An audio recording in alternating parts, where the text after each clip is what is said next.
Bonjour à tous, très heureux de vous retrouver pour cette nouvelle semaine sur ma télé et pour cette nouvelle édition du JT du lundi 6 octobre. C'est aujourd'hui que débute le festival Bizart, présenté par l'association Y a pas de lézard et qui va vous permettre toute une semaine de découverte autour des arts visuels, des arts plastiques et des musiques actuelles. Et ça commence ce soir avec une carte blanche laissée à l'association Sissi Néné Mama pour une projection de court-métrage. C'est un événement gratuit ce soir à la salle de Vermont-Fayet à Saint-Quentin.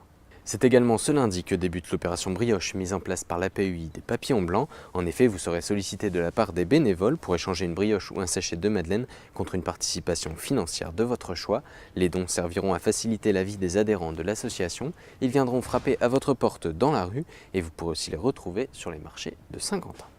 On vous en a parlé la semaine dernière, les conseils de quartier vont se mettre en place à Saint-Quentin. D'ailleurs, une réunion d'information aura lieu ce soir à la mairie annexe du Faubourg d'Ille pour vous informer sur ce qu'est ce conseil et comment y adhérer. Pour rappel, vous avez jusqu'au 24 octobre pour déposer votre candidature. Ensuite, si vous êtes tiré au sort, vous aurez la chance de représenter vos quartiers et de faire profiter de vos idées pour améliorer la vie de tous les jours. L'humaniste Axel Kahn vous invite ce mardi soir à 20h30 au Palais de Fervaques pour vous parler de son dernier ouvrage, Pensée en chemin, qui est un carnet de voyage curieux et drôle, mais aussi une réflexion sur l'état de notre pays. Demain soir, l'équipe phare du TTSQ, les filles de Proa, affronte Miramas à 19h30 au Palais des Sports Pierre Ratte pour le compte de la 3e journée du premier championnat français de tennis de table. Et puis vous le savez, cette année est importante pour l'histoire avec la commémoration du centenaire de la Grande Guerre. À cette occasion, la ville de Moïdelène vous présente une exposition intitulée Guerre totale, les ressources économiques dans la Grande Guerre. C'est une exposition prêtée par la Caverne du Dragon. Elle a lieu dans la grande salle à l'étage de la mairie de Moïdelène du lundi au vendredi de 9h à midi. On termine cette édition avec quelques offres d'emploi sur le territoire. Une entreprise locale recherche 3 personnes en contrat en alternance pour valider le bac pro PLP, pilote de ligne de production. La formation se déroulera au Greta de Laon à raison d'1 mois au centre de formation et de 3 mois en entreprise pendant 2 ans. Une première expérience en industrie est demandée. Une entreprise locale recherche un conducteur de ligne. Le titulaire de ce poste sera chargé d'assurer la conduite d'une ligne de conditionnement de produits surgelés. Vous devez avoir un bac pro ou un BTS industrie agroalimentaire, mais aussi le sens du relationnel et du travail d'équipe. Le groupe Pierre et Vacances Center Parks recrute et forme 15 animateurs ou animatrices cirque. Vous passerez le BPGEPS et on vous propose un contrat de 10 mois et demi. Vous devrez animer des séances en école de cirque auprès de différents publics et vous pratiquerez la jonglerie ou le trapèze par exemple. Le profil recherché, une personne passionnée et sportive pratiquant déjà les arts du cirque. Si l'une de ces offres vous intéresse, n'hésitez pas à contacter la Maison de l'Emploi et de la Formation du Saint-Quentinois au 0800 002 100. Juste après, vous allez retrouver Bertrand à Coucy-le-Château pour l'émission Territoire. Il va vous raconter l'histoire de cet ancien château fort construit à partir du XIIIe siècle. Merci à tous d'avoir suivi cette édition et à très vite pour un nouveau JT.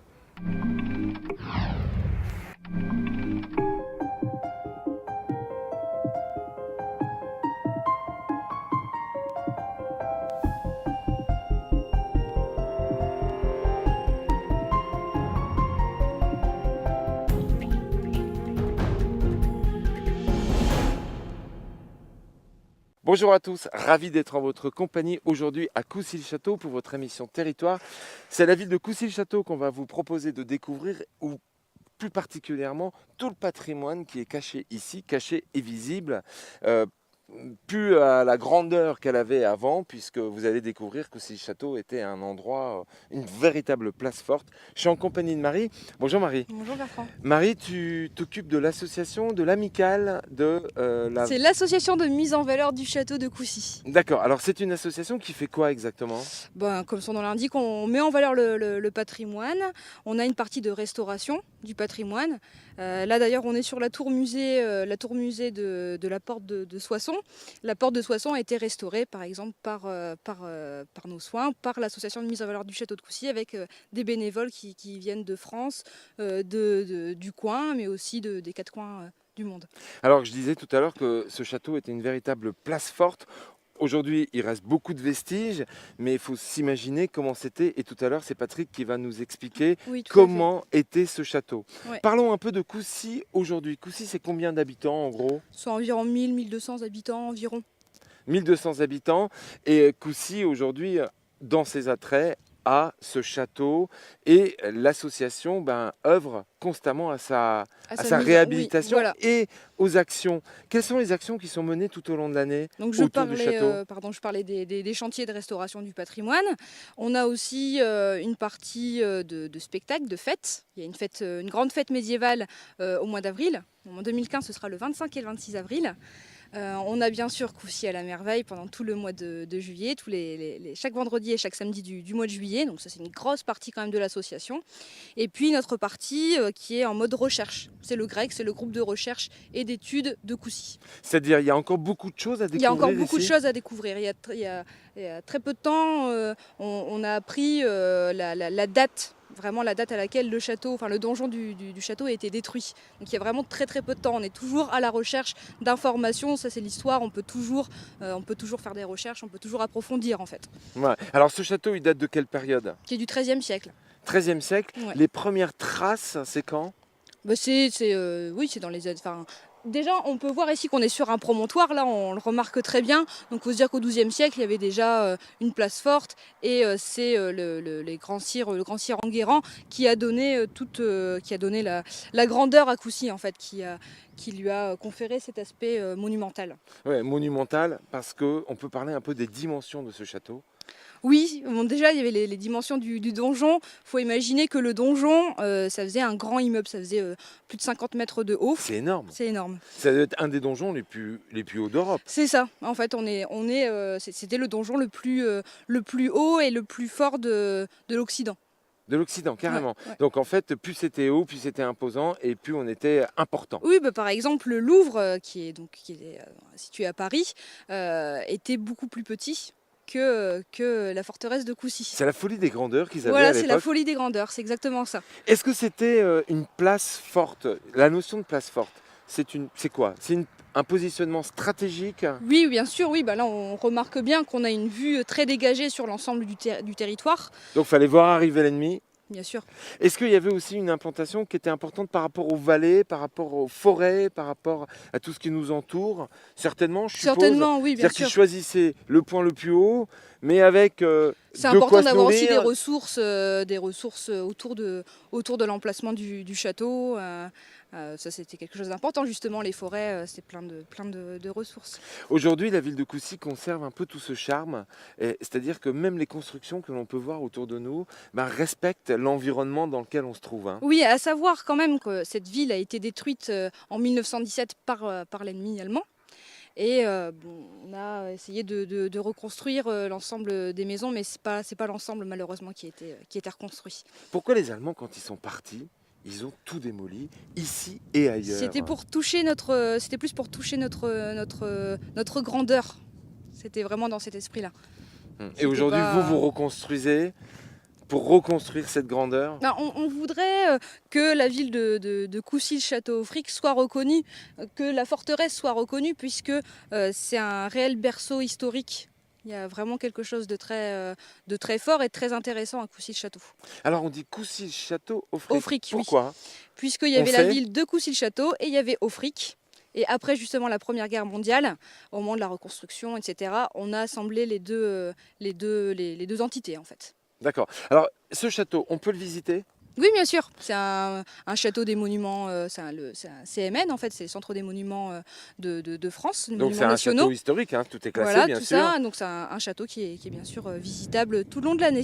Donc on a parlé tout à l'heure des dates fortes, hein, au mois d'avril, au mois de juillet, avec le grand spectacle, un spectacle magnifique. Fabuleux. On va en parler quelques instants parce qu'on a la chance d'avoir des images et les gens vont pouvoir voir un peu. C'était un événement fait avec des bénévoles, Oui. Plus de 300 personnes, c'est ça? C'est entre 250 et 300 bénévoles sur l'ensemble de l'organisation du château, ça veut du spectacle. Du spectacle. Donc que ce soit au niveau des acteurs, au niveau des techniciens, des couturières, etc. C'est vraiment une très grande famille. Alors c'est un spectacle qui se passe tous les week-ends, c'est un spectacle vivant, hein, Ça, avec oui. des batailles, avec tous les dialogues sont dits en live. Oui. Il y a un metteur en scène qui intervient, il y a beaucoup de techniques, beaucoup de techniciens, de la lumière, du son. C'est un mini Puy du Fou, quoi. Oui, disons que on On n'est parle pas beaucoup. Tu sais que le Puy du Fou a été nommé comme étant le meilleur, le meilleur parc du spectacle monde. au monde. Ouais, ouais, ouais. Bientôt, ça va être Après, le Coucy-le-Château. Puy du Fou, c'est quand même un parc d'attractions. Ouais. C'est un Avec endroit des où professionnels oui, qui c'est des opèrent, professionnels. Oui, voilà. des bénévoles et des Les professionnels. bénévoles, c'est vraiment sur une partie, c'est sur la cinécénie en fait, Ouais, c'est sur le grand ouais. spectacle qui se joue sur quelques soirs en semaine. Mais donc nous, on se rapprocherait plus de la partie cinécénie Oui, que la partie bien sûr. attraction. Oui, de Puy la du Fou. partie cinécénie, hein, je Ouais. veux parler de Puy du Fou, bien Ouais, sûr. ouais. Et là-dedans, ces bénévoles, ce sont tous des gens qui habitent Coucy, qui viennent de Coucy ou ils viennent Pas d'ailleurs? nécessairement, on a beaucoup de gens qui viennent de la région parisienne. Il faut savoir qu'il y a certaines personnes qui sont venues à Coucy pour les chantiers de restauration du patrimoine. Ils sont tombés amoureux du site et maintenant ils sont administrateurs à l'association. Comment sont- ne pas tomber amoureux de ce site, C'est vrai. hein? Moi-même, Comment je suis ne tombée pas amoureuse du site. Donc tu es venu t'installer Ouais. ici, ce qui est vraiment sympa parce qu'on a vraiment un patrimoine chargé d'histoire Ouais. et avec beaucoup de charme. Alors Marie, ce spectacle se renouvelle tous les ans. Oui, Cette l'année année, prochaine, c'est c'était la dernière. voilà, Et là, on va découvrir un tout nouveau spectacle. spectacle. Ouais. On sait déjà comment il va s'appeler? Ça va être Malédiction. Waouh! Ça annonce déjà les combats et tout le. Enfin, c'est un spectacle qui s'annonce très très mouvementé, très sympa. Donc les répétitions vont commencer dans pas très longtemps Ouais, alors. ouais, parce que y a toutes les couturières vont aussi se mettre au travail de façon acharnée, puisqu'elles vont Mhm. commencer dès mi-octobre. Et ça va être très. Puis après, il y a toute la déco, il y a toute la mise en place, Ouais. toute la partie Là, répétition. tout est nouveau. Tout est nouveau Ouais. et ça va encore durer 3 ans. C'est Donc ça. à chaque fois, chaque spectacle Ça va nous amener s'implante. jusqu'en 1917, enfin 2017 en fait, 2017. pour commémorer l'année 1917 durant laquelle le donjon est malheureusement Démoli. a été dynamité. Alors ce château, il a toute une histoire. Cette histoire, on va la découvrir avec Patrick. Oui. Malheureusement, à travers les âges, il a même été démantelé en partie. C'est ça? Il y a eu beaucoup de destruction malheureusement. Ouais. Certaines des pierres du donjon se retrouvent aujourd'hui dans des maisons. Peut-être. Ça, On sait pas. il y a justement une maison qui est sympa. Je pense qu'avec Patrick, vous allez certainement passer devant. C'est une maison qui a été construite dans les remparts. Ça fait un peu troglodytique en fait. Eh bien Ça, c'est écoute, sympa.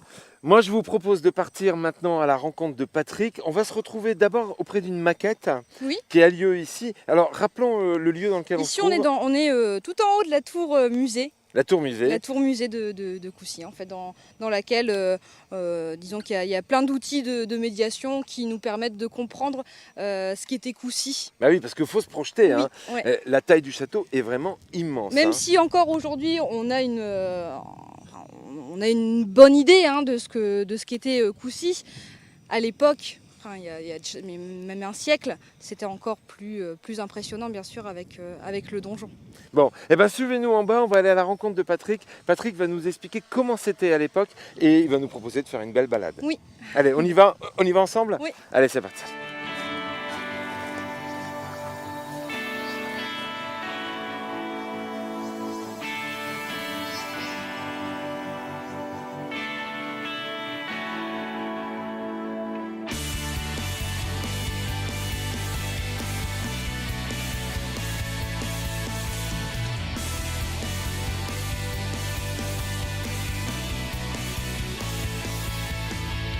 Allez, partons maintenant à la rencontre de Patrick. Bonjour Patrick. Bonjour. Patrick, tu es un passionné d'histoire, un passionné de ta ville, un passionné de ce château. Qu'est-ce que je peux dire de plus? Tu es vraiment J'y suis investi. né. Tu y es né.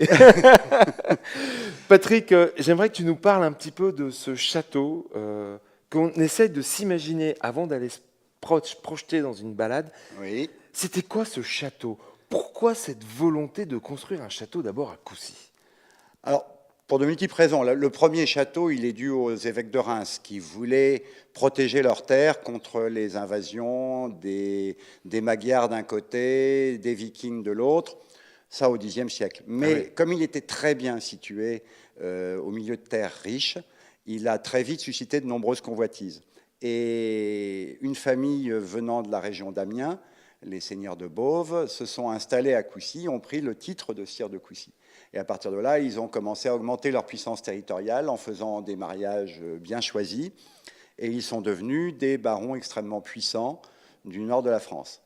Et pour marquer cette puissance, le 5e ou 6e baron de Coucy, le sire Enguerrand III, a décidé de reconstruire entièrement le château qui datait du Xe siècle, et dont on n'a plus aucune trace d'ailleurs. Alors, quand tu dis reconstruire, attends, je te coupe, quand tu dis reconstruire, ça veut dire qu'au Xe siècle, ils avaient construit quoi? Un petit château? Un petit château qui était déjà remarquable parce qu'il avait une partie en pierre, ce qui était rare au Xe siècle, la plupart des châteaux étaient en bois. Il y avait déjà une chemise en pierre au donjon. Voilà tout ce qu'on en sait du château du Xe. On n'en sait rien de plus. On n'en sait rien de plus, voilà. D'accord. Et il n'y a pas de traces archéologiques, ou tout au moins pas de traces sûres, donc on n'a pas plus d'informations. Par contre, au XIIIe siècle, Enguerrand III, grand seigneur, baron puissant, membre du Conseil royal, fait partie de conspirations pour renverser Saint-Louis, qui est alors mineur, et la régence est à Blanche de Castille. Et ils envisagent d'enfermer Saint-Louis dans un couvent, comme il est très pieux, ça pose pas de problème, et de prendre le pouvoir.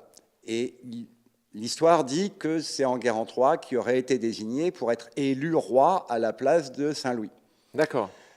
La conjuration sera déjouée par Blanche de Castille, qui séparera les conjurés, et Enguerrand rentrera dans le rang. Mais il tiendra à marquer sa puissance en construisant le plus grand château jamais construit en Europe occidentale. Plus grand que le château du roi, plus fort que le château du roi, pour marquer que sa puissance était énorme. Que quelqu'un, parce qu'en fait, on marquait sa puissance par ça, par les châteaux, par ce qu'on mettait en place? Oui, normalement, la plus grosse tour du royaume, c'était la tour le donjon du roi de France. Oui. Philippe Auguste venait de construire le donjon du Louvre, dont on a encore les traces dans les sous-sols du château du Louvre actuel, une tour de 20 mètres de diamètre et de 35 mètres de haut. Normalement, ça devait être la plus grosse tour du royaume. Bah oui. À Coucy, c'est une des tours d'angle. On a 4 tours au château qui font la taille du donjon du Louvre. Et au milieu, Enguerrand, il vient planter une tour qui est la plus grosse tour qui ait jamais été construite en Europe, de 54 mètres de haut, de 31 mètres de diamètre, un ensemble absolument gigantesque. 54 mètres de haut, oui. Il faut juste les hauteurs, se projeter. Hein. La hauteur des tours de Notre-Dame de Paris. C'est énorme.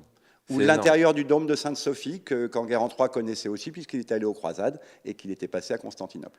C'est ce qui faisait un peu le côté remarquable, c'était d'abord la tour, ou c'était aussi l'étendue de ce château? L'ensemble, construit en un seul jet, il n'y a pratiquement pas d'autre exemple d'une forteresse aussi importante, construite par un seul seigneur, en une fois. On a une construction sur 20 ou 25 ans maximum. Lui, il l'a vu fini. Il l'a vu fini. Ouais. Il l'a décidé, il l'a réalisé. Et en plus, ce n'est pas le seul qui l'ait réalisé. Il en a construit un autre à Saint-Gobain. Ah oui. Sans la tour maîtresse, sans le donjon, mais avec des tours d'angle presque aussi importantes, pour contrôler le territoire vers le nord et vers l'est, Coucy contrôlant vers l'ouest et vers le sud. Donc c'était un ensemble extrêmement important. La volonté de créer une ville aussi, qui existait déjà. Il y avait un bourg, mais la volonté de développer le commerce, donc d'avoir une ville commerciale avec des grandes places pour pouvoir faire des marchés, d'où l'existence de ces grandes places à l'intérieur de la ville. Et une surface, Coucy, c'est la taille de Carcassonne. C'est la même taille que la cité de Carcassonne. C'est énorme. C'est 14 hectares. C'est à peu près exactement la taille de la cité de Carcassonne, sauf que Carcassonne n'a pas de donjon équivalent. Et à peu près le même nombre de tours. Il y a une trentaine de tours à Carcassonne. Il y en a 33 à Coucy. Et tout était fortifié. Donc en fait, on avait vraiment cette fortification qui occupe encerclait la ville. Hein. Qui occupait tout l'ensemble de l'extrémité du plateau. La ville étant en première défense, et le château étant prudemment là, sur le lieu le moins exposé, c'est-à-dire là où les pentes sont les plus abruptes. Donc un ensemble, 10 hectares pour la ville, vraiment un bourg très resserré. D'ailleurs, avant la Première Guerre mondiale, il y avait plus de 800 habitants à l'intérieur de la ville. Ah oui. Aujourd'hui, il en reste 150 par suite des destructions. Une basse-cour énorme aussi, qui pouvait accueillir toute la population avoisinante, les troupeaux, etc. Et un château démesuré. Est-ce qu'on était autonome à cette période-là? Ça veut dire on pouvait tenir un siège, on avait de quoi se nourrir, Coucy pouvait tenir un siège. D'ailleurs, il en a tenu, mais plus tard. À l'époque des sires de Coucy, leur puissance était telle qu'ils n'ont jamais eu de guerre privée. Il n'y a jamais eu d'attaque du château tant qu'il y a eu les sires de Coucy. Oui, en fait, le fait de construire le château, c'est dissuasif aussi. C'était dissuasif. Ah bah oui. On disait, on n'y va pas, on ne va pas se c'est pas frotter. la peine, c'est inaccessible. Avec les moyens d'attaque de l'époque, le château était imprenable. Mais il y avait une garnison, enfin si on peut parler de garnison. Sans doute pas une grosse garnison. Une garnison dans un château comme ça, c'était 10 personnes quand le seigneur n'était pas là. Ah oui, d'accord. Il ne faut pas oublier qu'un seigneur comme le sire de Coucy, il avait une dizaine de châteaux et qu'il passait sa vie en allant d'un château à un autre, comme le faisait le roi de France d'ailleurs à la même époque, qui passait son temps à faire le tour de ses châteaux pour marquer sa position dans les différents châteaux. Donc en son absence, il y avait un châtelain, une petite garnison, mais tant qu'on était en paix, il n'y avait pas besoin de plus. Il n'y avait pas besoin, ouais. Il y avait la milice, puisqu'il y a la commune. Oui. Et je dis bien la commune, c'est-à-dire que dès l'époque de Enguerrand III, le bourg de Coucy est érigé en commune. D'accord. Et donc on verra tout à l'heure que dans la construction d'Enguerrand III, il y a également la partie communale, il y a la salle de justice, la salle des plaides de la commune, qui est installée dans la porte de l'An, à l'endroit le plus exposé, ce qui fait que les bourgeois ont tout intérêt à assurer la défense du château pour le seigneur. Parlons un petit peu de la religion, parce qu'à cette époque, la religion était très importante, très Oui, présente. tout On à ne fait. faisait pas sans la religion. Non. Quelquefois contre, parce que les seigneurs de Coucy ont été beaucoup en guerre contre le clergé local, pas contre la religion, mais contre le clergé. Mais à Coucy, on a, à cette époque, on a 3 églises, enfin on a 2 églises et un prieuré, une chapelle castrale. Donc on a la présence de l'église en tout point de Coucy. On a une chapelle castrale construite dans le château, D'accord. d'une importance quasiment égale à la Sainte-Chapelle à Paris. On pense que plus ou moins Saint-Louis s'est peut-être un peu inspiré de la... À l'inverse, Enguerrand s'était inspiré de Philippe Auguste pour son château. Saint-Louis s'est peut-être inspiré de Coucy pour la Sainte-Chapelle de Paris. Sainte-Chapelle, d'accord. On avait une église qui existait déjà dans la basse-cour, dont on voit les soubassements ici au milieu de la basse-cour. On a l'église paroissiale qui existait déjà avant le château, puisque les fondations, enfin la façade ouest est du XIIe siècle. D'accord. On avait un prieuré qui était dans la ville. Donc, vous voyez, on avait déjà au moins 4 établissements religieux qui étaient installés. Et dans la vallée, il y avait une très grosse abbaye, à peu près du côté où on se trouve. Ouais. Il y avait une très grosse abbaye bénédictine, qui était l'abbaye de Nogent, dont un prieur d'ailleurs, dont un abbé sera connu, c'est l'abbé Guibert, qui écrira un certain nombre d'ouvrages, dont d'ailleurs la première autobiographie écrite en français. Ah oui. Enfin, pas en français, elle était en latin, et enfin en roman, qui s'appelle De Vita Sua, de ma vie. Aujourd'hui, pour parler de cette histoire, quelles sont les traces qui nous restent? Malheureusement, le donjon a été détruit, on en parlera tout à l'heure. On dira dans quel contexte et comment. Cet ensemble, il a été construit au XIIIe, il a été remanié au XIVe, puis au XVe, puis au XVIe pour l'adapter aux armes à feu. Alors, remanié, pas détruit, remanié. Remanié, c'est-à-dire qu'on ajoutera des choses, on n'en supprimera pas. D'accord. D'accord. Les murs de la forteresse sont suffisamment résistants pour pouvoir résister, y compris aux armes à feu. Par contre, au niveau de la porte de l'An, par exemple, on épaissira les murs jusqu'à 11 mètres d'épaisseur. 11 mètres d'épaisseur. Pour pouvoir avoir une meilleure résistance au canon. On remplira les tours de terre pour avoir des plateformes d'artillerie et des tours pleines qui résistent au canon. Ah oui, d'accord, ouais. D'accord. De ce côté-ci, tout le long, vous voyez cette butte de terre qui vient ici tout le long, c'est un boulevard. Donc c'est une levée de terre qui protège les murs, c'est-à-dire que si on met des canons en bas, on ne peut pas tirer en direct sur les murs. Donc ça, c'est un aménagement aussi du XVIe qui avait été fait sur tous les côtés ouest et sud où les pentes étaient un peu moins fortes. Oui, parce que de l'autre côté, on a dit que c'était très abrupt, donc très abrupt, il ne pouvait pas faire grand-chose. En contrebas à 60 mètres plus bas, il n'avait pas beaucoup de puissance. Voilà, donc on essaie de se protéger de tous les côtés. Voilà.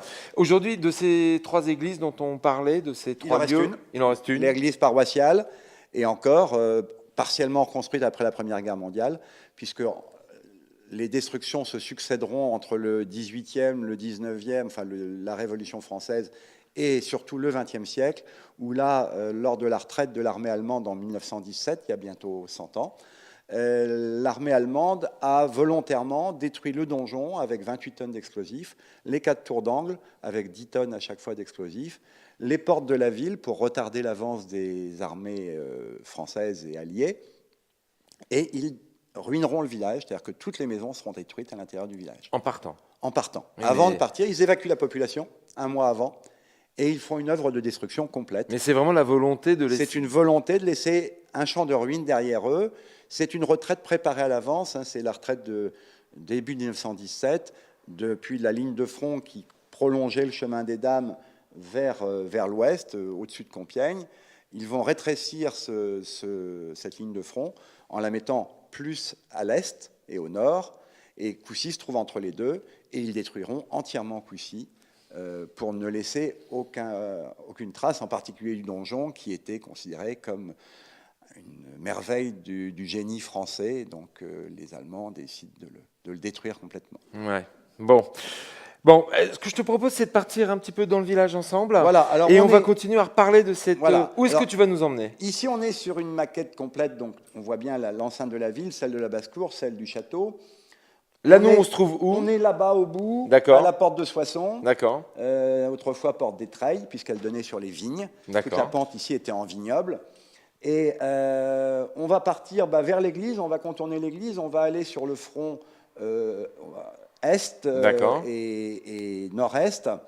On va voir en passant une tour assez particulière qui se trouve sur le front est, qui fait l'objet de restauration depuis maintenant une trentaine d'années de la part des chantiers de bénévoles de l'association Mise en valeur du château. On continuera vers la porte de l'An, qui est la partie la plus importante de la ville, puisqu'on avait là une porte qui est à elle seule un petit château. Hein. C'est un bâtiment qui fait 900 mètres carrés au sol. Ah oui. Qui faisait près de 25 mètres de haut. C'est donc un petit château à lui tout seul. Les planchers intérieurs, enfin les surfaces habitables, si on peut dire, sont de l'ordre de 700 à 800 mètres carrés. Bon, eh ben on va aller découvrir ça. Moi, je vous propose de prévoir tout de suite un week-end, parce que c'est en une journée, on n'aura pas fait le tour. Hein. Ah non, mais bon, si le tour, allez, on va être gentil. Le tour, il y a une promenade qui fait tout le tour du château qu'on peut faire aisément, qui a été aménagée par les chantiers de bénévoles il y a maintenant 30 ans de cela, qui est toujours entretenue et qui permet de faire le tour de la ville et du château. Allez, en 1 heure, 1 heure et demie. Après, si on veut visiter le château, il faut encore prendre 1 heure et demie. Puis si on veut voir le reste de la ville, la tour musée et tout le reste, encore prévoir 2 heures. Effectivement, la journée, c'est pas de trop. Oui, puis un week-end en restant sur place pour découvrir tout ça, c'est aussi bien, puisque il y a beaucoup d'offres d'hébergement, d'accueil. Oui, Marie tout à fait. nous en a parlé, nous en reparlera peut-être encore tout à l'heure. Sans parler des curiosités naturelles. Sans parler des curiosités qui sont à découvrir ici. Et ne pas oublier qu'on a des grandes forêts dues aux sires de Coucy aussi, puisque les seigneurs gardaient des forêts pour la chasse. Et on a une grande forêt domaniale qui est celle de Coucy et de Saint-Gobain. Je vous ai dit les 2 châteaux d'Enguerrand-3. Et cette forêt, elle est due aux seigneurs de Coucy. Eh ben, on va aller du côté donc de l'église. On va vers l'église. On va vers l'église. Et tu vas nous parler un peu de comment on vivait à cette époque-là, quand on n'était pas en guerre. D'accord? Allez, on va aller se balader.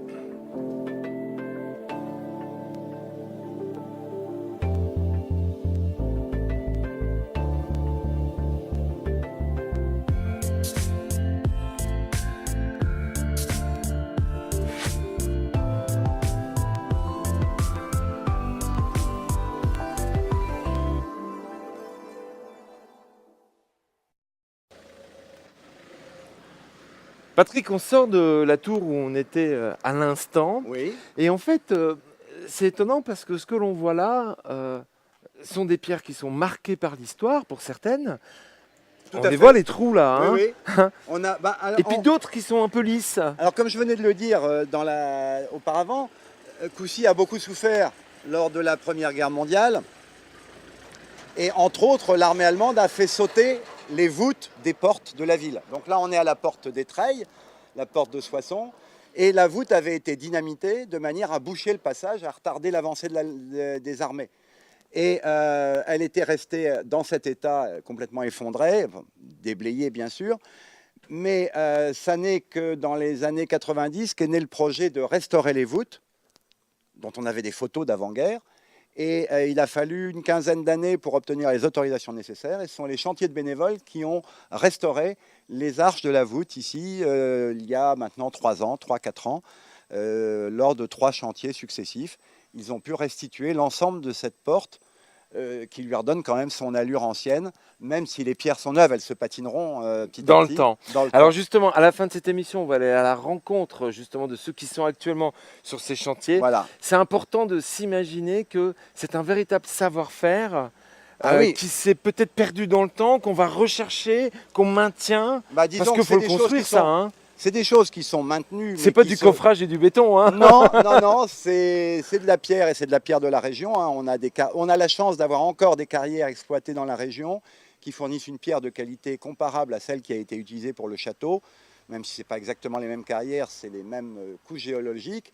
Et donc ces pierres, elles sont taillées à la main entièrement. Tout a été taillé entièrement à la main par des bénévoles avec les mêmes outils qu'au Moyen-Âge. Ouais, en fait. d'accord, Les outils c'est le sont les respect, mêmes. hein. On a le Les outils respect. sont Hein. les mêmes et ça se fait de la même manière. Patrick, tu disais que l'ensemble des pierres de ce château viennent de où?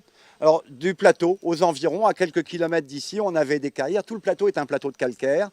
Et la pierre, on l'a sur place. On l'a, je dirais pas sous les pieds parce qu'ici, on est juste en dehors du banc de calcaire. Mais à 1 kilomètre, on a les pierres qu'il faut pour construire. Donc finalement, pour l'implantation de ce château, tiens, on va partir un petit peu par là-bas. Pour l'implantation de ce château, Patrick, les conditions, ça a été quoi? Ça a été d'avoir Ça a été la richesse. La le hauteur. pouvoir.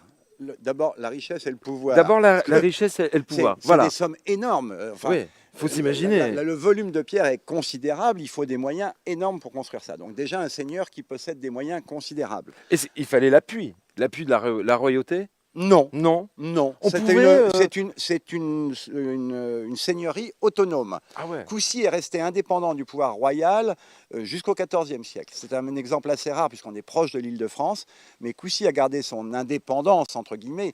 C'était son suzerain théorique, Oui. mais il ne rendait de compte à personne en fait. Parce que c'est quand même la royauté qui lui a donné les terres. Non, Non, même pas. même pas. Comment ils ont obtenu Alors les terres, ces elles terres viennent. Ils les ont obtenues au départ des évêques de Reims, Oui. comme on l'a dit, Oui. à qui elles avaient été données par Clovis, donc ça remontait à Ouais. très longtemps. Et les terres, ils ont payé un cens aux évêques de Reims, donc ils ont payé un loyer en quelque sorte pour les terres pendant un siècle. Et puis après, ils s'en sont affranchis, ils ont racheté définitivement, et donc ils étaient totalement propriétaires. Alors, Donc l'argent. L'argent L'argent, d'abord. L'argent et le le pouvoir. pouvoir, c'est-à-dire cette possibilité d'être indépendant vis-à-vis du roi. Bon, après, il y a une Après, localisation. Il y a le lieu, la colline, le plateau, l'extrémité de plateau qui permet une implantation très, très belle, très forte. Et puis, il y a les matériaux qui sont disponibles sur place, le sable, le calcaire, les bois, parce qu'il faut énormément de bois pour construire un château. Parce qu'à l'époque, il y avait beaucoup de choses en bois dans le château. Hein. Pas tellement, mais il faut les échafaudages. Et Ah surtout, oui. il faut tout le bois pour faire la chaux. Les mortiers sont faits avec de la chaux Oui. et du sable. Oui. La chaux, c'est quoi? C'est du calcaire qui a été cuit. Ah oui. Donc, Donc, il faut énormément du de bois. charbon. Mais on n'a pas de charbon de terre, on prend du charbon de bois. D'accord, ok. Donc on consomme des milliers d'hectares de forêt pour faire un château comme ça. Est-ce qu'il faut de l'eau à proximité? Il faut de aussi, l'eau, bien rivière. sûr. Pas en très grosse quantité, il y a des sources sur place, même sur le plateau, il y a des sources, donc on a ce qu'il faut sur place. Est-ce qu'on imagine aussi qu'il faut être autonome? Ça veut dire qu'il faut aussi des parcelles où on peut cultiver, où on peut nourrir Alors, les animaux? le seigneur, c'est pas seulement le château, c'est tout le fief autour.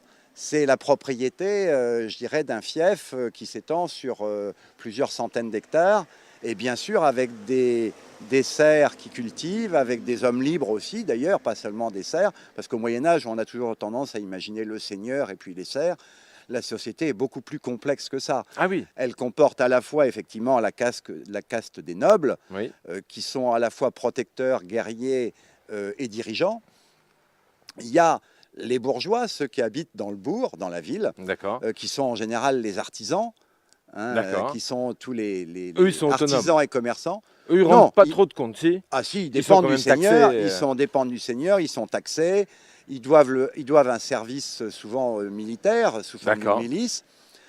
Donc ils ont un lien de subordination. Le seigneur est maître complètement tout du le monde. territoire. D'accord, ok. Il peut déléguer ce qui se passe dans la commune, il délègue la basse justice, c'est-à-dire les querelles de voisinage, les petits vols, les choses comme ça, à un pouvoir bourgeois, mais le pouvoir de haute justice, c'est lui qui le conserve. D'accord, ok.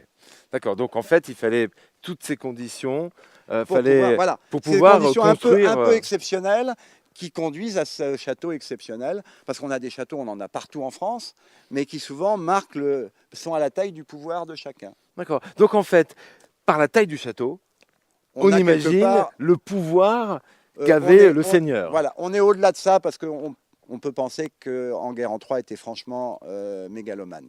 Ouais. C'est un grand mégalomane qui a construit non seulement, encore qu'une fois, Coucy, mais également qui a reconstruit le château de Pinon, qui a construit le château de Condé-en-Brie, qui a reconstruit ou renforcé les fortifications de Marle, de La Fère, le château de Saint-Gobain. Ah oui, c'était un constructeur, lui. c'est- C'était le Bouygues de l'époque, lui. On hein. l'a appelé le bâtisseur et Le c'est pas par bâtisseur. hasard. Alors, ces différentes constructions, il les a fait avant Coucy ou après Coucy? Est-ce qu'il a utilisé l'expérience de Coucy Alors, a priori, quand il est allé ailleurs? pratiquement simultanément. C'est Simu- ça ah oui, oui. Simultanément. Oui, parce que là, il faut rappeler, 20 années. 20 ça à que tu 25 disais. années, pratiquement, oui. 25 c'est- années pour construire ça, Oui. ce château. Bah, c'est ça, énorme. c'est Combien de personnes? 2 km 500 de murs, C'est 33 tours. énorme. C'est un ensemble gigantesque. On Il y n'avait a pas plus de de grue, pierres on ici. n'avait rien. Il y a plus de pierres ici qu'à la pyramide de Khéops. C'est énorme, énorme. Hein, Mais c'est comment on quelque faisait? chose. On sait quelles étaient les techniques Ah qu'on oui, utilisait. c'est très simple. C'est les mêmes que pour les cathédrales. Il ne faut pas oublier que c'est les mêmes époques où on construit toutes les cathédrales. Le Ah XIIIe oui, donc siècle, on- c'est le grand siècle de culture. La population de la France double en moins d'un siècle. Ah oui. Donc Ah ouais. on a une main-d'œuvre nombreuse, on a un savoir-faire, et puis on a l'explosion du gothique. Donc les voûtes, on maîtrise de mieux en mieux les techniques, et on a des résultats aussi bien en architecture civile qu'en architecture religieuse. Bon, alors on va partir du côté de l'église. Oui, Et l'église, donc on va c'est- remonter. Alors l'église elle est juste au-dessus de nous. Elle est juste là-bas, ouais. Si on veut, on peut l'attaquer par là, mais il faut faire un peu d'escalade. On va peut-être passer On plutôt va par passer la par route. là-bas, ça sera Hein, plus ça sera simple. mieux. Patrick, encore un mot sur ces murs et ces fortifications. Est-ce que ça a toujours été comme ça ou si imposant que ça? Alors, ici, on a la partie XIIIe siècle. Là, on a un mur du XIIIe avec la voûte du XIIIe, l'assommoir, la herse, la porte. On est dans la configuration du XIIIe siècle. D'accord. Au XVIe siècle, on épaissit les murs, on sait renforce pourquoi. les portes Pourquoi? pour défendre contre le canon. Ah oui. Ah oui, les canons. On a les canons qui ont une puissance de destruction beaucoup plus forte. Donc, il faut renforcer les maçonneries. Et ici, on vient augmenter considérablement la porte, y compris la tour. D'ailleurs, la tour, elle a été rhabillée entièrement. Au XIIIe siècle, elle était plus petite, de près de 2,50 m en diamètre. Donc en fait, de De l'extérieur, l'extérieur, on a reconstruit rajouté- une deuxième tour autour de la première. Ah là là. Hein. Et ici, on a rajouté ces 5 mètres de mur et on a reconstruit un bâtiment au-dessus. D'accord. D'accord. Alors, tiens, en y allant, là je vois, parce que dans toutes les villes, en fait, des rues portent des noms. Oui. Et là, on a impasse Saint-Sauveur. Est-ce qu'ici, chacune de ces ruelles, on peut s'arrêter parce qu'elle raconte aussi quelque chose? Oui, bien sûr. Bon, celle-ci, elle raconte qu'on arrive à l'église. L'église s'appelle Saint-Sauveur. C'est le saint patron de l'église de Coucy. Après, on est ici rue des Vivants. Rue des Vivants. Oui, on est rue des Vivants. On sait la porte- pourquoi ou pas? Alors, c'est la rue qu'empruntait, qui était la rue principale du bourg, en fait.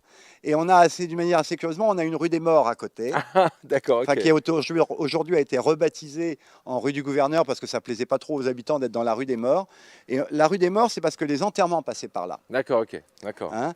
Et à côté, la rue suivante, c'est la rue des Épousés parce que les mariages passaient dans l'autre sens pour aller à l'église. Ah oui, d'accord, ok. Donc effectivement, on a- chaque rue, ça vaut la peine de s'arrêter et de regarder ces noms. Voilà, parce Et qu'elles de se ont, projeter, hein. elles racontent des traduisent choses, hein. la vie en fait, et la vie surtout au 18e, au 19e, parce que c'est des noms quand même relativement récents pour la plupart. Parce que rappelons qu'à l'époque, en fait, quand on créait des villages, quand ces villages s'implantaient, ces lieux, Oui. eh ben on le sait, mais souvent, les noms ont une véritable signification qui sont peut-être un peu perdus aujourd'hui. Oui, Mais ont des vraies pratiquement significations.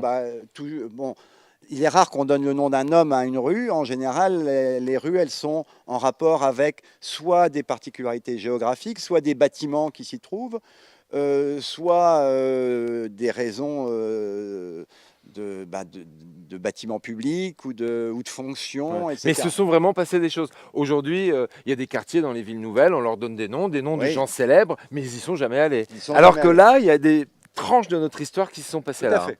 Allez, on va partir du côté de cette église. Et c'est la rue là, la rue Saint-Sauveur, l'impasse Saint-Sauveur a toujours existé.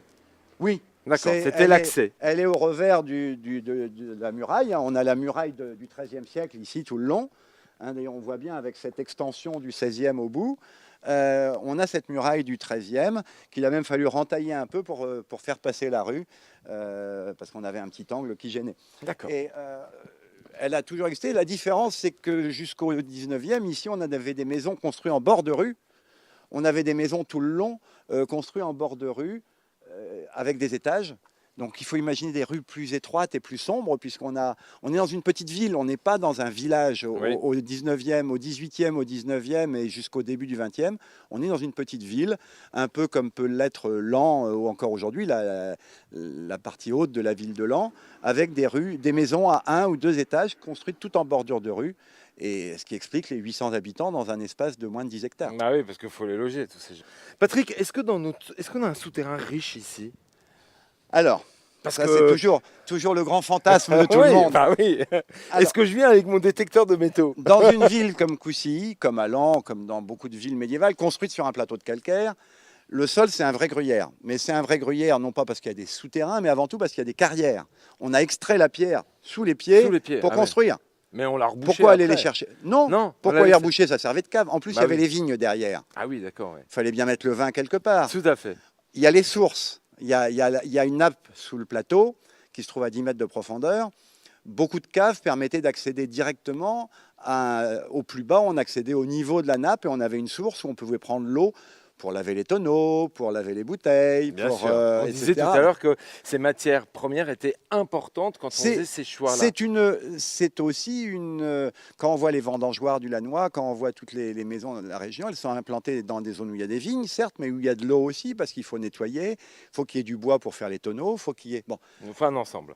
c'est un ensemble. Alors, est-ce qu'on planquait des choses dans ces caves quand on était assailli, quand il y avait des guerres? Est-ce Honnête- qu'on a des traces de ça? Est-ce qu'il y a des mythes Non. ici? Alors il y a des mythes, bien sûr, il y a toujours des mythes, il y a toujours des légendes. D'abord, il y a les légendes comme Enguerrand avait des châteaux à Saint-Gobain, qu'il avait fait des donations à l'abbaye de Prémontré, qui n'est pas très loin non plus, et qui était sur les terres de Coucy, qui est à l'abbaye de Nogent. On a de tout temps prétendu qu'il y avait des souterrains qui reliaient Coucy à Saint-Gobain, qui reliaient Coucy à l'abbaye de Nogent ou à l'abbaye de Prémontré, que les châteaux du seigneur de Coucy étaient reliés entre eux par des souterrains. C'est une absurdité totale. Au XIIIe siècle, ça n'a aucun intérêt. Il faut imaginer qu'au XIIIe siècle, une armée, c'est 1000 personnes. Ouais.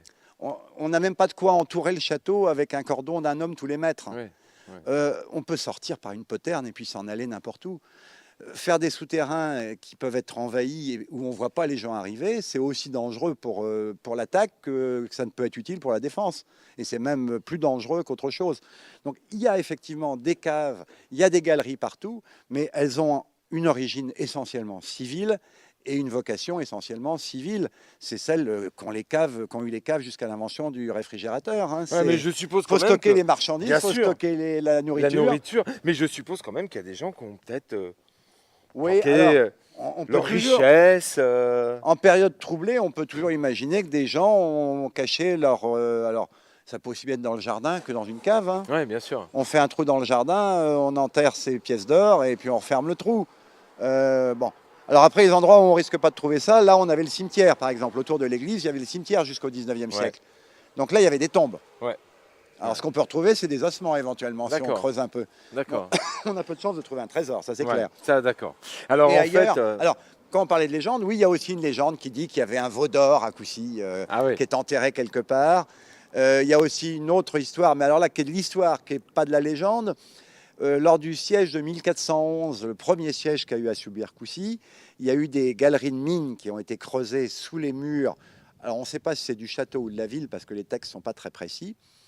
Toujours est-il qu'il y a eu une inspection par des chevaliers en armure, richement habillés. Bon, les chefs, enfin une partie des chefs des assiégeants sont venus vérifier que la galerie de mine était suffisamment importante pour se faire s'effondrer le château.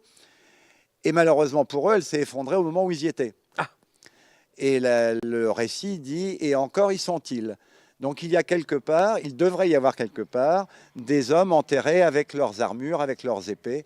Bon, elles ont dû rouiller depuis. Hein. Ouais. Et peut-être leurs bijoux. Et peut-être en bijoux. Bon, en tout cas, il y a encore beaucoup d'histoires pour les générations futures. Voilà, hein, tout à fait. Et ça permet de faire travailler notre imagination. Patrick, on est au pied de cette église paroissiale Saint-Sauveur, hein, puisqu'on Oui. était dans l'impasse Saint-Sauveur. Tout à fait. Donc ça a toujours existé comme ça. Alors ça existe depuis le XIIe siècle. La façade d'origine est du XIIe siècle, D'accord? même si celle qu'on voit aujourd'hui est une reconstruction d'après-guerre, mais c'est une reconstruction à l'identique. Parce que ça aussi, pendant la guerre, ça a été démoli. Alors pas par l'armée allemande. Ah. Non, par l'armée française qui a bombardé Coucy au moment des combats, puisqu'il y a eu des combats 3 fois de suite. Coucy a été pris et repris 3 fois entre 1917 et 1918. Ah oui. Et donc, au cours des combats, il y a eu des bombardements et les ruines ont été bombardées. Et la seule partie qui était intacte, c'était pratiquement l'église que les Allemands avaient respectée. Et elle a été bombardée depuis la vallée par l'armée française et les 2 tiers de l'église ont été détruits. Mais c'était pas une volonté de détruire, c'est parce qu'on n'avait pas la précision, si. C'est bien pratique une église, un clocher en particulier pour régler les canons. Ah ouais. Et on sait qu'ils sont bien réglés quand le clocher il tombe. Ah oui, d'accord. D'accord. Parce que si Donc, on tire au hasard, on ne sait pas où même tombent les obus. Français, en fait. Même Ouais. l'armée, c'est à la guerre, quoi. En temps de guerre, on cherche En pas temps à de guerre, on comprendre. cherche pas, on cherche à être efficace. Ouais. Efficace dans la destruction, efficace dans la mort. Donc on cherche à abattre l'ennemi. Et l'ennemi, s'il est dans le village, eh ben, s'il faut détruire le village pour détruire l'ennemi, on détruira le village avec. Ouais, même s'il y a notre patrimoine qui est derrière Même- tout ça, voilà. Mais Voilà. c'est d'abord. Alors, cette église, donc en fait, a été reconstruite à Donc, l'identique. voilà. En fonction des plans, on avait des plans pour ça. Photos, plans, on a des très nombreuses photos d'avant-guerre. Donc la façade du XIIe siècle, la partie centrale est du XIIe siècle. Les 2 bas-côtés sont du XVe, XVIe, puisque l'église a été agrandie. Elle a été construite au XIIe, agrandie au XIIIe, réagrandie au XVe et encore agrandie au XVIe. Donc en La fait, population a augmenté au fur et à mesure, on agrandissait et l'église. puis chacun marquait un peu de son empreinte. C'est ce qu'il plus le faisait, fait hein. qu'on avait besoin de place, c'est la maison commune.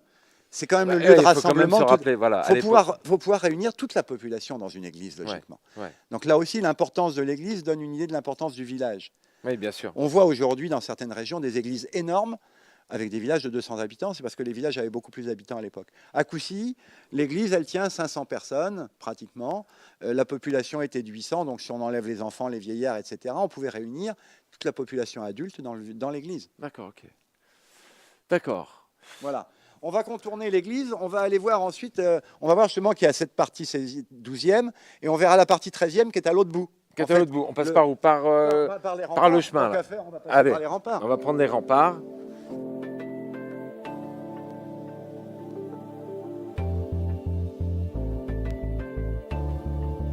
Alors là, on est en train de monter donc sur les remparts. Sur les remparts. Et dis-moi, j'ai lu quelque part pendant qu'on prend ces marches, dis-moi si c'est vrai ou pas, j'ai lu quelque part que la hauteur de ces marches, quand on voulait pas que ça soit accessible, On faisait des marches plus hautes. on faisait des marches plus hautes. C'est vrai ça? Oui, bien sûr. Mais alors c'est pourquoi? C'est quoi Bah, cette histoire d'accessibilité? Parce qu'on avait une armure, c'est Quand on a une armure sur le dos, au moins une cotte de maille, etc., un soldat du Moyen-Âge, il peut avoir jusqu'à 30 kg d'équipement sur le dos. ça? Ouais. Il faut imaginer que si on a des marches de 25 cm à monter, c'est bien plus dur. Et pour le défenseur, il domine d'autant plus celui qui est en bas. Ouais, l'art Donc, de la guerre quand même. Hein. Voilà, tout est, La fait hauteur pour, des marches. tout est fait pour retarder les attaquants et pour favoriser les défenseurs. Alors là, je comprends pourquoi on a construit ces hauteurs dans cet endroit-là. Fais attention à toi, tombe pas parce que c'est vraiment très haut. Regardez la vue magnifique qu'ils avaient. Alors aujourd'hui, nous on contemple cette vue pour sa beauté, Oui. mais à l'époque, on la contemplait aussi pour se défendre. Pour se hein. défendre. Bon, Hein. pas toujours. Je pense qu'il y avait des gens qui étaient sensibles à la beauté aussi. Ouais. Hein. Il y avait des artistes au Moyen-Âge. Bien sûr. Il y avait, bien qu'on parle plus souvent d'artisans que d'artistes, parce que la notion d'artiste moderne, Elle est date, apparue après. elle date de la Renaissance. Ouais. Avant, on avait des gens qui étaient des gens en capacité d'artisans, de manière artisan et Artisan, artiste. artiste, c'est pas loin. Hein, C'est tout pas ça. loin. Et c'est celui qui sait faire d'une manière générale, Mhm. qui maîtrise l'art. L'art et la manière de faire, donc que ce soit des tableaux, des sculptures ou des Ou constructions. même des constructions. Voilà. Puisque on dit que ce sont des monuments classés, ce sont des monuments artistiques. En Voilà. fait. Voilà, c'est vraiment notre histoire. Et donc d'ici, on voit jusqu'à où? Alors là, on voit en face, en face de nous, c'est la vallée de l'Ailette. Et ce qu'on voit en face, c'est les collines des plateaux du Soissonnais. Là-bas, au bout, c'est le chemin des Dames, D'accord. qui commence pratiquement juste en face de nous, là, du côté du soleil. Et puis, alors, on ne voit pas au-dessus du plateau, parce qu'ici, on est à 120 mètres, le plateau, il est à 140 mètres. D'accord. Il faut imaginer l'intérêt du donjon, justement, et des tours d'angle. Quand On on est est encore 54 mètres plus haut, on a une vue au-dessus du plateau jusqu'à Soissons, et même au-delà de Soissons, vers les plateaux, vers Villers-Cotterêts. Il faut s'imaginer qu'à partir de ce plancher-là où on se trouve, il y avait encore 54 mètres. Non, presque. pour le donjon, il y avait encore, là on est 12 mètres au-dessus, donc il reste 40, ouais. un bon 40 mètres Ouais, au-dessus. un bon 40 mètres au-dessus, on imagine la vue Donc que 40 l'on a. mètres au-dessus, on passe au-dessus du niveau des plateaux avoisinants. Ouais, donc tout à l'heure, on disait qu'il y avait des bois. Voilà. C'était à peu près comme ça le paysage, avec les villes, avec Au peut-être des 13e, maisons oui. en moins. Le déboisement date du XIIIe siècle, et on peut imaginer à peu de choses près que Pardon. les bois et les champs sont presque à l'identique de ce qu'on avait au milieu du XIIIe siècle. Au D'accord. XIIe, c'était sûrement plus boisé que ça. bien que la région soit une région riche. Et je dirais même qu'il y avait moins de bois dans certains secteurs. Par exemple, ici à nos pieds, on a un bois. Bien entendu, les pentes du château, elles étaient entièrement déboisées pour voir arriver l'ennemi et pour pas qu'il ait du bois pour faire les tours d'attaque, pour faire du... Bon, donc tout ça, c'était... Il n'y avait pas de bois, mais des champs, essentiellement des vignes d'ailleurs. Ah oui, c'était des vignes. Toute la partie sud et ouest était en vignoble. Alors, parlons justement de la vie à l'époque. Sortons des périodes de guerre. Alors ici, c'était quoi? C'était vigne? C'était la vigne, La la vigne. culture, du blé, Ouais.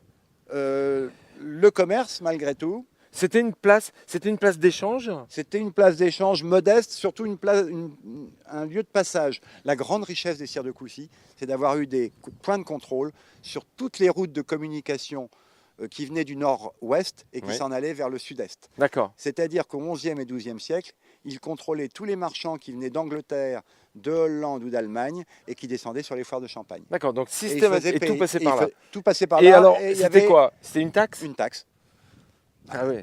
protection et paiement. Ah oui, d'accord. Ouais. Bah, c'est comme ça que ça marchait. Hein. Et Alors- ça a toujours marché comme ça et ça marche toujours pareil. Hein. Ouais. Alors, donc là, on voit les parties qui ont été rajoutées. Hein. Donc Voilà. là, on sent bien que ça, ce que l'on voit là, Ça, c'est plus ça a été 16e. rajouté. Ici, on a du 13e. On est sur la partie rajoutée au 13e siècle, donc, qui est aujourd'hui la partie la plus ancienne, puisqu'elle n'a pas été détruite. Donc, le cœur de l'église, il est d'origine du 13e siècle. Donc, D'accord. il est contemporain du château. Il est contemporain du château. Et ça, et ça, c'est ça a été 16e. rajouté Et la après. tourelle, elle est, elle, moderne complètement. ah oui, c'est complètement moderne ça. Oui, la tourelle, je suis même pas Quand sûr tu dis que- moderne, ça veut dire quoi? Début 20e siècle. Ah, début 20e siècle. Ah d'accord. Hein, enfin, ou après la restauration, c'est une tourelle d'accès pour les greniers et pour accéder au clocher. D'accord, ok. D'accord. Alors, comme on disait tout à l'heure, la maison qui est ici, bah, C'est l'ancien presbytère, c'était l'ancien presbytère avec le cimetière qui avec était... le cimetière qui était tout autour de l'église, comme ils étaient tous jusqu'au 19e.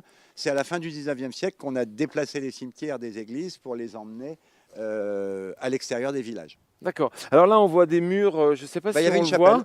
On voit des murs qui continuent. Pourquoi? Parce que ça a Il y été avait une démoli. chapelle, il y avait une chapelle qui a été démolie et qui n'a pas été reconstruite. On voit même d'ailleurs qu'il y a encore une partie des peintures murales à l'intérieur. On Oui, voit des traits oui, rouges. on voit des Il y traits a- rouges. Ce sont ouais. des peintures murales. Il ne faut pas oublier que les églises, comme d'ailleurs le château, étaient entièrement peints. Oui, On ne voyait pas de pierres Ouais. apparentes. Les Oui. pierres apparentes n'existaient pas au Moyen-Âge. Ouais. On n'aimait pas ça du tout. Aujourd'hui, on trouve ça chic d'avoir des murs en pierre. Mm. À l'époque, les murs, ils étaient enduits. Et en général, il y avait des décors plus ou moins riches. Le décor le plus simple, c'était des faux joints, mais sur un mur lisse. On ne voulait D'accord. pas de mur où on ait la texture de la pierre. d'accord, ok. Parlons un peu de l'architecture. Oui. Est-ce qu'il y avait un architecte? Est-ce que c'était Enguerrand qui faisait ses plans et disait je Alors- veux le château comme ça? Grande question. Au Moyen-Âge, jusqu'à la fin du XIIIe, au début du XIVe, les constructions sont pratiquement toutes anonymes. On a des maîtres d'œuvre, mais jusqu'au milieu du XIIIe, on ne connaît pas le nom des maîtres d'œuvre. Ah ouais. Même dans les cathédrales, les premières Ouais, ouais. cathédrales, on ne sait pas quels sont les maîtres maçons puisque on parlait pas d'architectes à l'époque, on Ouais. parlait éventuellement de maîtres maçons, de gens qui maîtrisaient l'art du trait, qui dessinaient. Après la conception première, elle est souvent le fait, dans un château, elle est le fait du seigneur. C'est le seigneur qui dit je veux ça, ça et ça. Et après, les maçons interprètent d'une manière le mieux possible en fonction des possibilités du terrain, des possibilités de la pierre. Mais il ne faut pas oublier qu'un seigneur comme le sire de Coucy, qui a beaucoup voyagé, qui est allé aux croisades, qui est allé en pas mal d'endroits, qui est itinérant en permanence, il a forcément des connaissances d'architecture, il a forcément des connaissances de ce qui se fait ailleurs. Et il embauche les meilleurs maîtres maçons pour donner vie à ses idées, à ce qui n'est au départ que disait. On n'a pas de vrai architecte, on n'a pas au sens vrai du terme. On retrouve pas des signatures, des traces, des... Non, Ils n'ont alors, pas marqué de leur empreinte, quoi. ce qu'on trouve, c'est des marques dites marques de tâcherons qu'on verra sur certaines parties du monument, qui elles marquent l'intervention d'entreprises indépendantes, on va dire. D'accord. Dans les travailleurs qui viennent construire un château, vous avez d'une part des gens qui sont salariés, qui sont là en permanence, que le seigneur nourrit, loge et qu'il paye. Et puis vous avez des équipes qui viennent de l'extérieur, ils ont fini un chantier sur une cathédrale, ils sont libres, on les embauche, ils viennent travailler. D'accord. Alors une équipe, c'est un tailleur de pierre, c'est un maçon, c'est un ou plusieurs, hein. Un tailleur de pierre, un maçon, un chaux-fournier, celui qui fabrique la chaux, un carrier bien souvent, un transporteur parce qu'il faut le bœuf pour, enfin la charrette à bœuf pour transporter les pierres. Oui. Il n'y Voilà. a pas de camion, pas de tracteur. Hein. Tous ces corps de métier là qui représentent une entreprise qui D'accord. vient se louer au seigneur. D'accord. Et elle est payée à la tâche, D'accord. c'est-à-dire au nombre de pierres posées. Et donc, Et donc, ils mettent une marque sur les pierres pour savoir, comme ça, l'intendant du seigneur passe, dit ça, c'est vous, c'était l'entreprise, D'accord, ok. et on paye D'accord, ok. en fonction du nombre de pierres posées. D'accord, ok.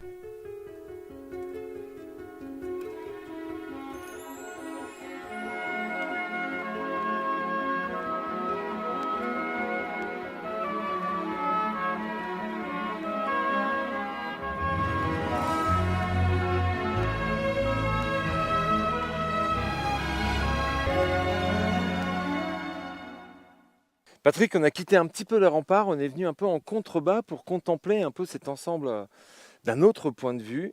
Et là, on se rend compte que la tour que l'on voit là derrière nous, c'est une tour qui a été une des nombreuses tours hein, Oui.